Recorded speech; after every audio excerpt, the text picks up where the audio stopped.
Hello, traders. FX Pip Collector here. Today is Thursday, February 8th, and I'm going to be analyzing gold versus the dollar, starting on the monthly, working my way down to that 1 hour time frame for the full top-down analysis.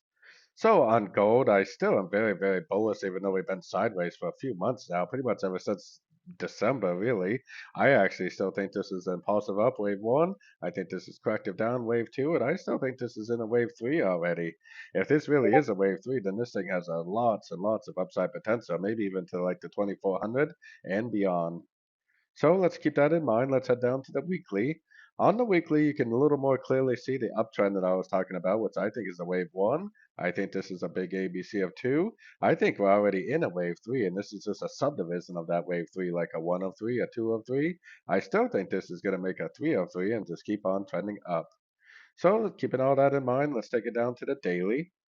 On the daily, I still think in the sort of term that it is going to go down before it goes up. I still think this looks like one, two, three waves down. I think this is a W. I think this is one, two, three waves up for wave X.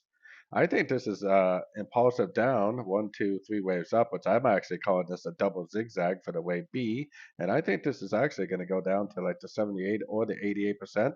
Might even be more likely to 88, so I can grab that liquidity right there. And then that should be the end of an WXY and the beginning of a big uptrend for a wave three.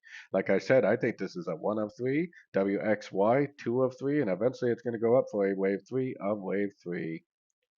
So taking it down to the 4 hour time frame, if you zoom out a little bit on the 4 hour, you can kind of more clearly see what I'm talking about. It is a very complex pattern because it's been so sideways for such a long time. But I do think that it is a very, very clear pattern though, because it's very clearly three waves down, very clearly three waves up. WX. And then this is 1, 2, 3, 4, 5, which is an A. I think this is a double zigzag, ABCX, ABC, so double zigzag for the wave B. And I think we're now at a 1 and a 2 of this wave C, which is a wave C of wave Y, just like I was showing on the daily time frame. So I definitely would be looking for the end of a correction at the end of this wave 2, because that should be a wave 3 of wave C, which I think would at least go down and take out the previous lower wave W, just like I was showing on the higher time frames. So with all that in mind, let's take it down to the 1 hour time frame. 1 hour time frame, I still think it looks like a one, two, three, four, five, like it's probably a wave A. Still kind of seems like this is a wave B.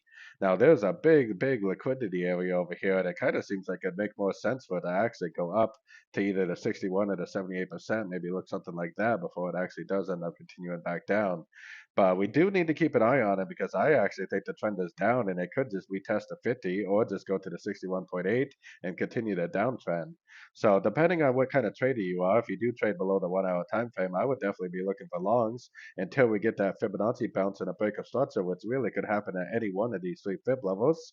Once you get that break of structure, Fibonacci bounce, big bearish engulfing move, then I would stop looking for longs and I would start looking for shorts again. So don't forget to join my free Discord group. The link for that is on the screen and in the description. Thanks and happy trading.